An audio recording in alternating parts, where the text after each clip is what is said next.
Bom, pessoal, então, hoje nós vamos começar o capítulo 6. E nós vamos, então, tratar nesse capítulo do problema de fechamento da turbulência, que virá em consequência da gente deduzir as chamadas equações para a turbulência. Bom, então, pessoal, nós vamos dividir esse capítulo em 3 módulos. No primeiro módulo, nós vamos falar de introdução ao problema de fechamento. Segundo módulo, que é um modelo de turbulência, e falar das equações médias. E no módulo 3 desse capítulo, nós vamos falar das equações filtradas. Bom, então, para começar, vamos falar aí do primeiro módulo desse capítulo, que é a introdução ao problema de fechamento da turbulência. Nós já tínhamos visto lá no capítulo de introdução que uma das principais características de um escoamento turbulento é a chamada multiplicidade de estruturas turbilionares,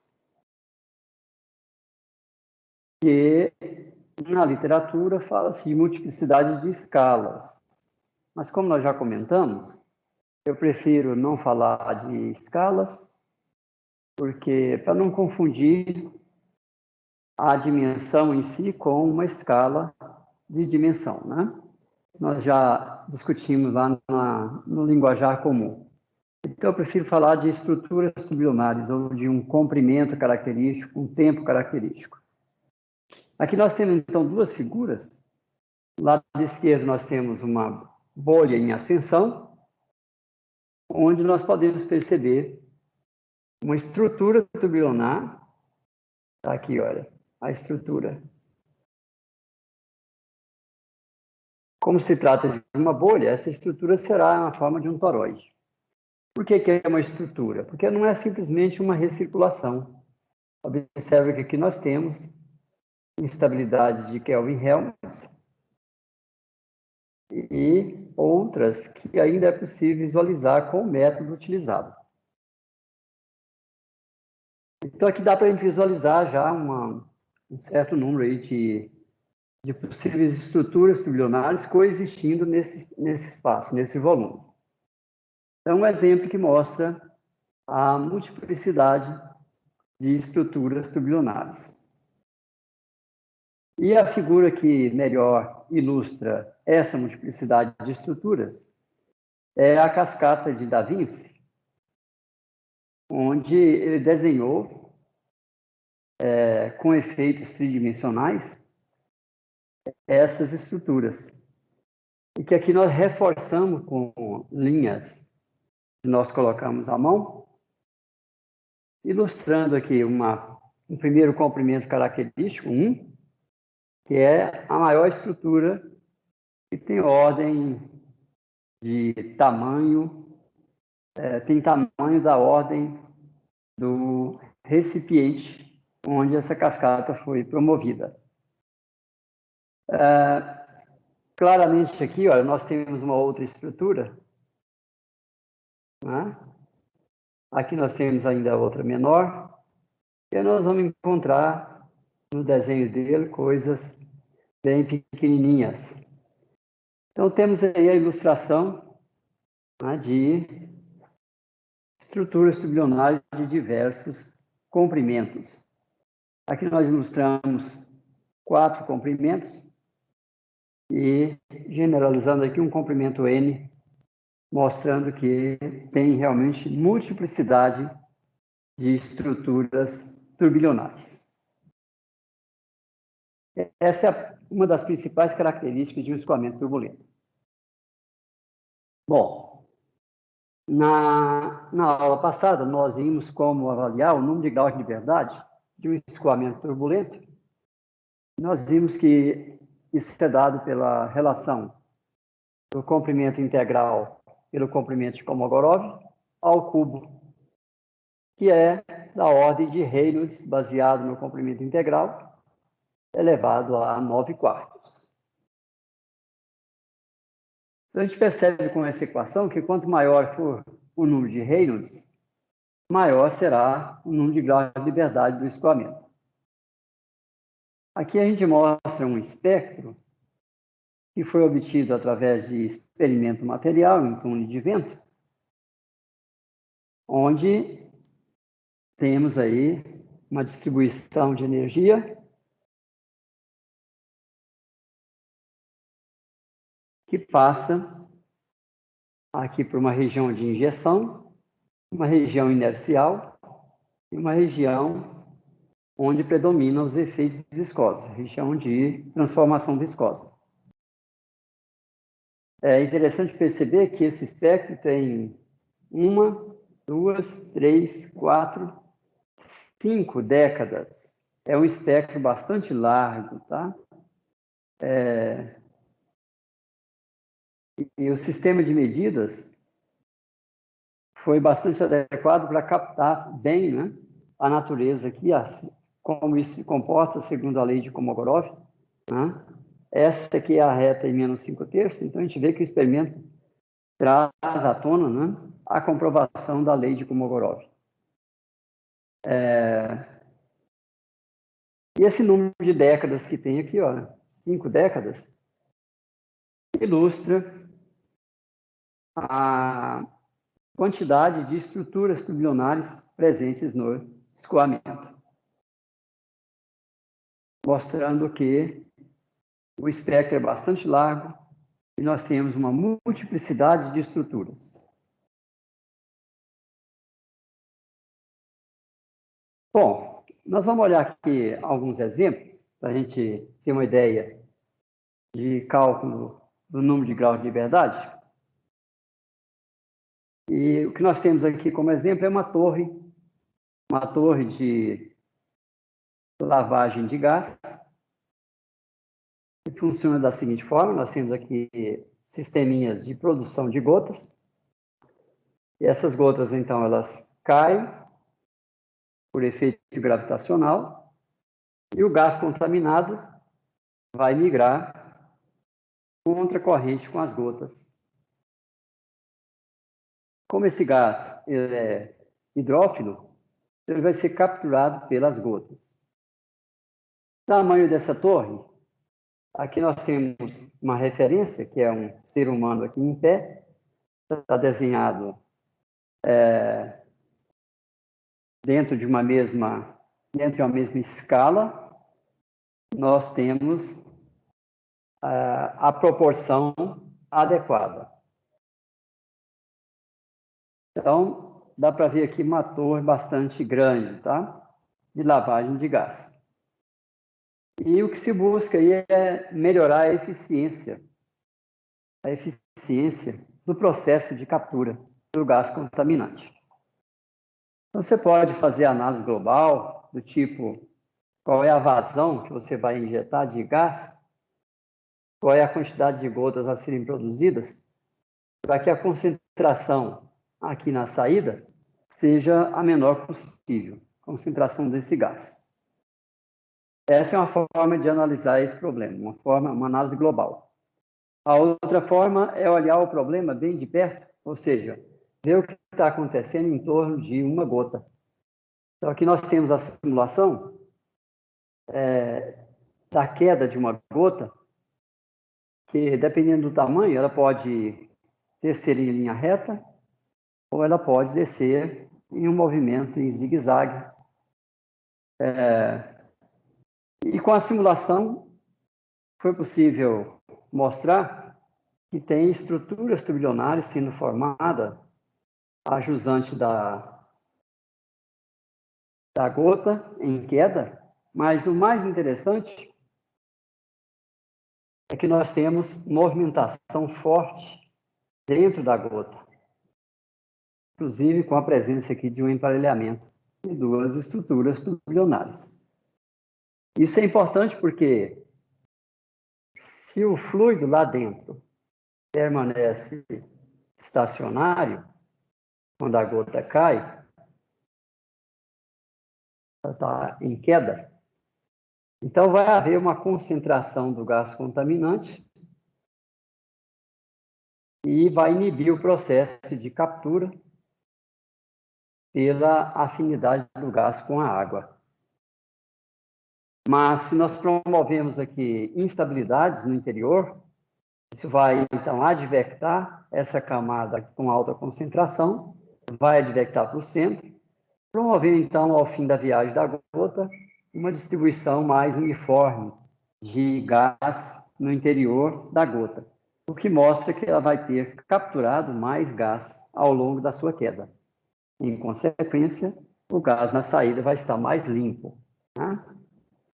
Então, esse é um problema que a gente se interessa, né, pela formação de instabilidades, quem sabe até turbulência, no interior de uma gota de alguns milímetros de diâmetro. Quanto mais instável for o escoamento no interior dela, maior será a captura de gás contaminante. Portanto, nós vamos aumentar a eficiência da torre. Então, vejam que esse é um problema, pessoal, onde a análise que nós vamos fazer nos interessa, onde o comprimento característico integral, LI, é da ordem de milímetros, da ordem de milímetros. Então, está aí um problema de interesse para a modelagem da turbulência.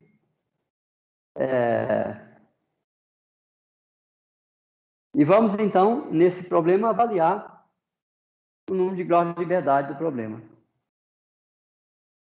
Então, nós podemos estimar o número máximo de graus de liberdade que estão presentes nesse escoamento. Para tanto, a gente calcula o número de Reynolds baseado no tamanho característico da bolha, seu diâmetro, a sua velocidade de, no caso aqui é uma gota, né? Uma gota, a sua velocidade de queda vai ser uma grandeza U, em um meio fluido com viscosidade cinemática Ni. Os valores típicos dessas variáveis podem ser obtidos por meio de experimentos materiais. D, 3 milímetros, 3 vezes 10 a menos 3 metros. U, 0,5 metros por segundo. E a viscosidade do ar à temperatura ambiente, 20 graus, 10 a menos 5 metro quadrado por segundo. Bom, usando esses dados, a gente chega a um Reynolds baseado no diâmetro de 150. Um número de Reynolds bem baixo, pequeno, 150. Então, se a gente usa a equação para estimar o número de graus de liberdade, que a gente mostrou antes, pegamos esse Reynolds e levamos a 9 quartos, nós vamos encontrar 78 mil graus de liberdade em cada volume d ao cubo. 78 mil graus de liberdade. Nós vamos ver que esse é um número modesto, mas, considerando que é o escoamento promovido pela queda de uma gota, é bastante elevado, né, o número de graus de liberdade. Ali naquele cálculo, nós visualizamos alguns graus de liberdade. Mas, em transicionando e em chegando à turbulência, nós vamos chegar ao número de em torno de 78 mil graus de liberdade por unidade de volume d ao cubo. Bom, agora nós vamos pegar um outro exemplo, que é um outro extremo. O primeiro extremo é um problema de dimensões bem pequenas, né, que é o tamanho de uma gota. Agora, vamos pegar aqui um escoamento geofísico na atmosfera terrestre. Então, nós vamos visualizar aqui, olha, uma enorme estrutura tubular na atmosfera terrestre. Então, a gente pode estimar seu tamanho característico, sua velocidade de transporte, né? Se a gente pega o tamanho como sendo da ordem do raio da Terra, LI, o comprimento integral, é da ordem do raio da Terra, 6.370 quilômetros. Uma estimativa da velocidade característica desse problema é em torno de 80 metros por segundo. Dados meteorológicos. A viscosidade cinemática do fluido, 10 a menos 5. Chegamos, então, nessas condições, a um número de Reynolds, baseado no raio da Terra, de 5 vezes 10 a 13. 5 vezes 10 a 13. É um número de Reynolds muito alto. E, se nós pegamos esse número e elevamos a 9 quartos, chegamos ao número de graus de liberdade. Né? Ao fantástico número de 7 vezes 10 a 30. 10 a 30 graus de liberdade. Isso contido num volume ali ao cubo. Então, esse é o número de graus de liberdade por unidade de volume. A título de curiosidade, o comprimento de Kolmogorov para esse escoamento é da ordem de 0,3 milímetros. Então, isso significa que entre o comprimento de 6.370 quilômetros, isso é a ordem da maior estrutura tubular presente, e o comprimento de Kolmogorov, 0,3 milímetros, nós vamos encontrar um espectro contínuo de 7 vezes 10 a 30 graus de liberdade.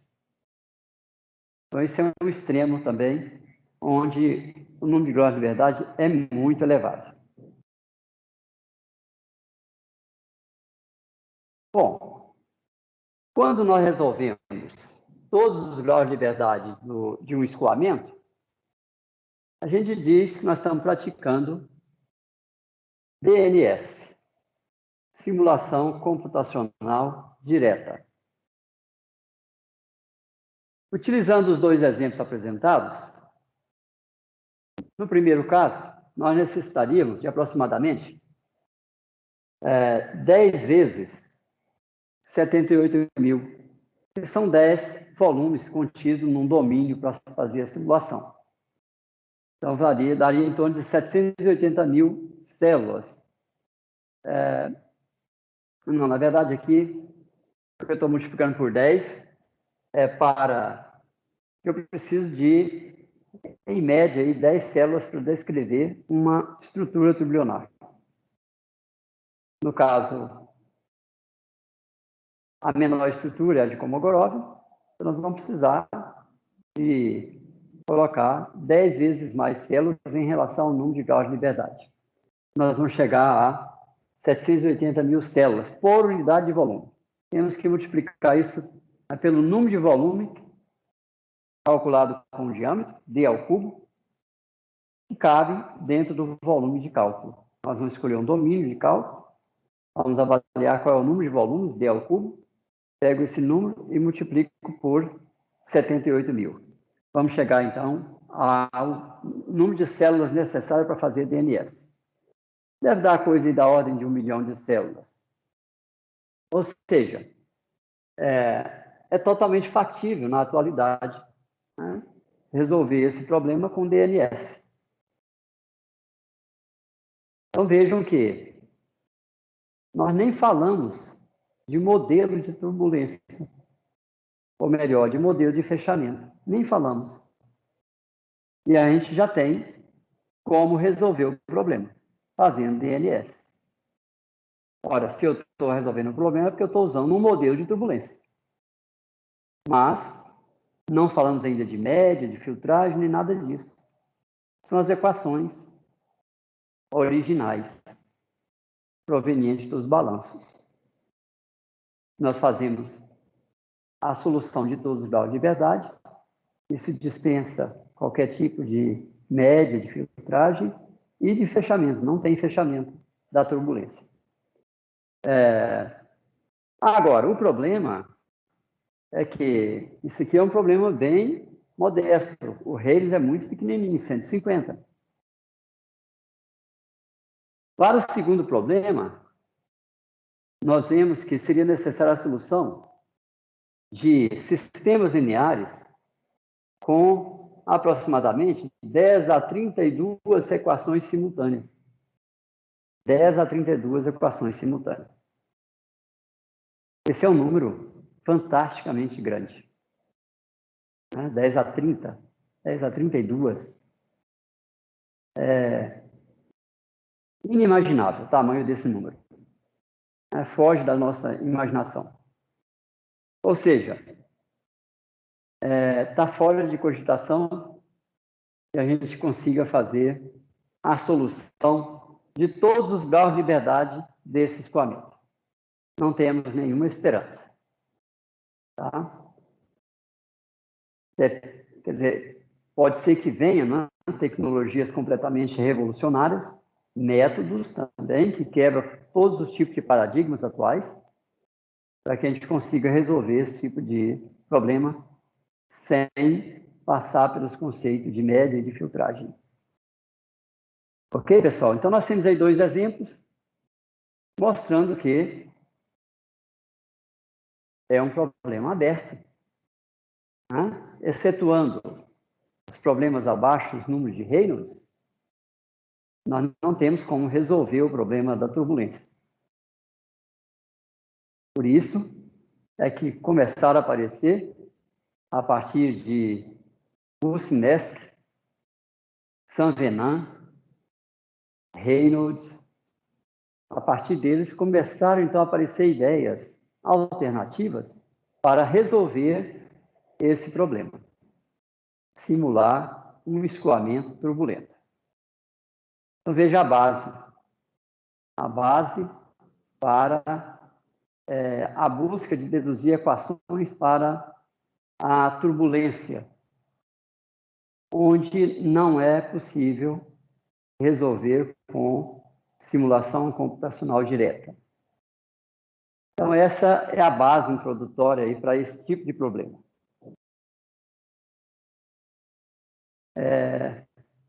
Então, só frisando, entre esses 2 extremos encontra-se uma enorme gama de problemas físicos, naturais ou de engenharia, que requerem análise via simulação computacional. Mas não é possível fazer DMS. Então, o que se faz? Então, para resolver esse gigantesco problema, metodologias têm sido propostas no intuito de eliminar a necessidade de se resolver diretamente todos os graus de liberdade que caracterizam o escoamento de interesse. Então, nós vamos buscar uma forma de resolver o problema sem ter que resolver diretamente todos os graus de liberdade.